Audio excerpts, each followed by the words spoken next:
Have you ever found yourself in a conversation with somebody about the Bible and about Jesus, only to have them start saying something along the lines of, well, don't you know the Gospels don't even have a written author? It's totally anonymous and we don't even know who wrote them.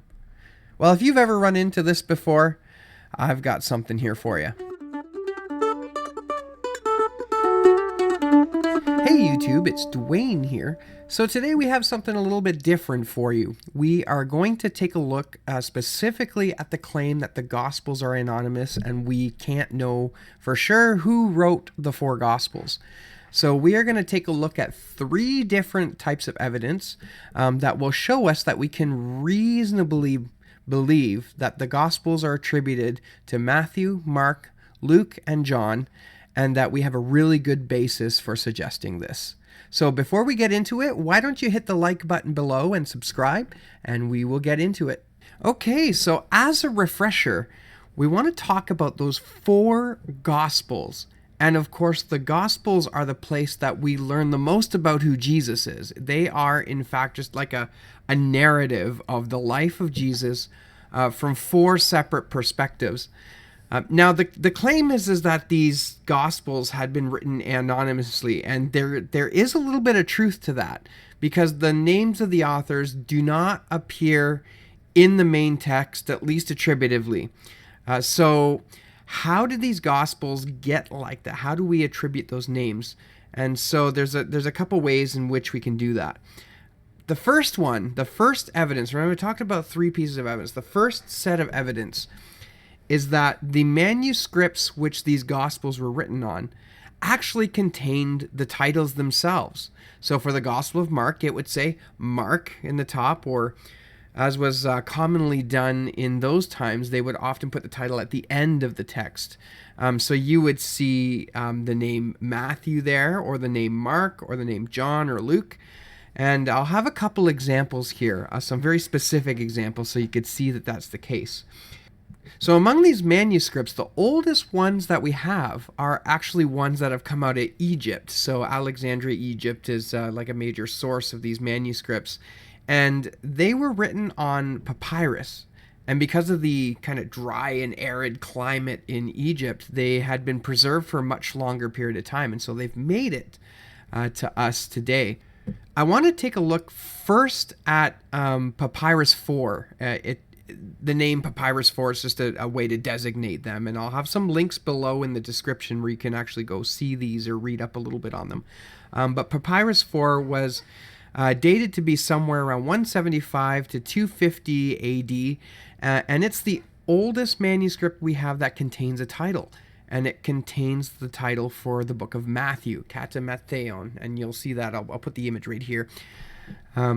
So that's the first one. Then we have another manuscript, and this one kind of does double duty. It's slated about the same time frame, so somewhere around 175 to 250 AD is P75, which again is another papyrus manuscript written in all caps. And here you see that example of the title written at the end. So in this example, it looks like they've probably written at the start and the end. So you'll see the title for the Gospel of Luke, which was just finishing, and then right underneath that, you'll see a title for the Gospel of John.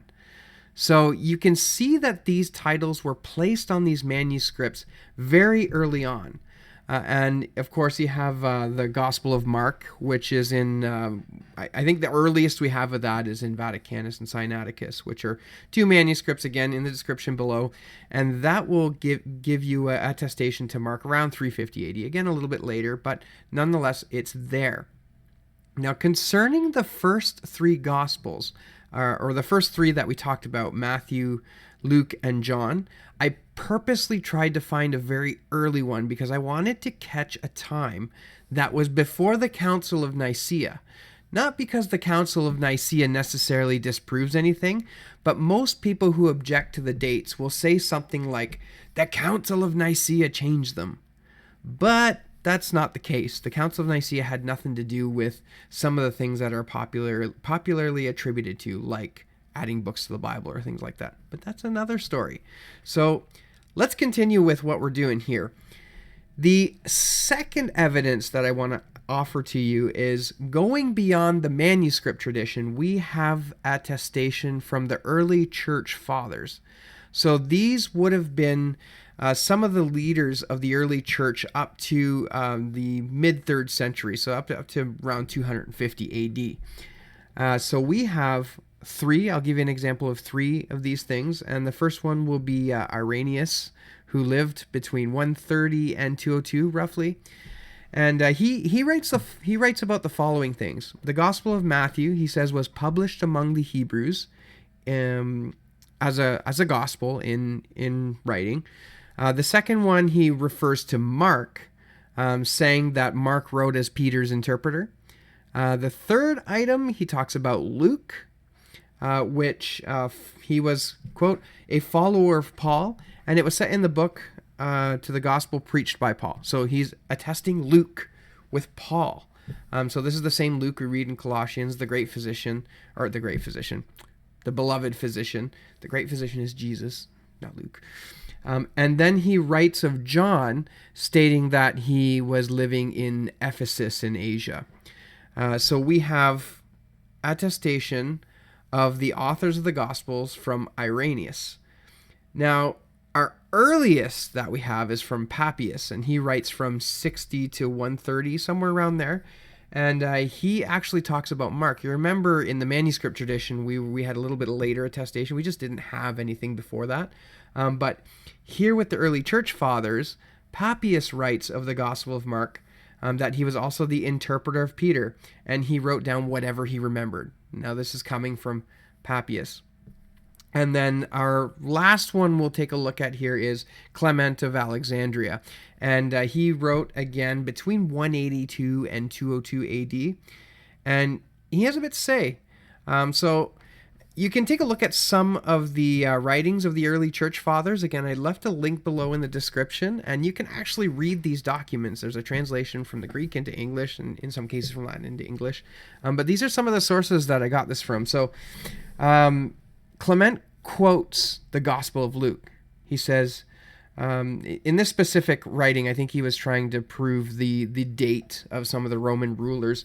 And so he writes this. In the Gospel by Luke as follows, and this is him quoting, he's referring to the Gospel of Luke, by name, and in the 15th year in the reign of Tiberius Caesar, the word of the Lord came to John, the son of Zacharias.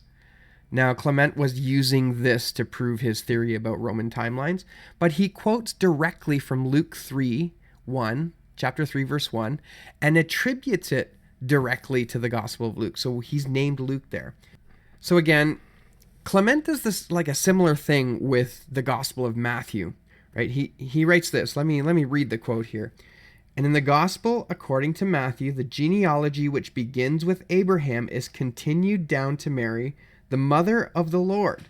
For, it is said, from Abraham to David are 14 generations, and from David to the carrying away into Babylon are 14 generations, and from the carrying away into Babylon till Christ are likewise other 14 generations. And of course, this is a direct quote attributed to Matthew in Matthew chapter 1, verse 17. So the early church fathers represent my second set of evidences that we can know fairly certain that the 4 writers are the writers of the Gospels. And then my third piece of evidence is really simple, is that nobody else anywhere, no other titles in the manuscript tradition ever give attestation that the Gospels were written to somebody or written by somebody else. They are uniform in their testimony that Matthew, Mark, Luke, and John had written the Gospels that bear their names. So the question set before us, or I should say the question is for those who continue to say that the Gospels are anonymous, is this. If Matthew and Mark and Luke and John did not write their Gospels, who did, and where are you getting that information from? In the end, we are talking about the human authors of the Gospels, but we need to bear in mind that whoever wrote these 4 Gospels were in fact inspired by the Holy Spirit, and these contain the record that God wanted us to know about his son Jesus when he came to earth. So with all that being said, If you want to show the Gospels that they are anonymous, you have to discount the titles that are written on the manuscripts. You have to discount the testimony from the early church fathers. And then you have to find somewhere that somebody else had written them. So with all that being said, we can rest assured that God had preserved his word by inspiring Matthew, Mark, Luke, and John to write down and record the events surrounding the life of Jesus and to have them passed down so that we can read them and know them today. Well, brothers and sisters, I hope this brings a little bit of encouragement to you, and we will see you in the next video.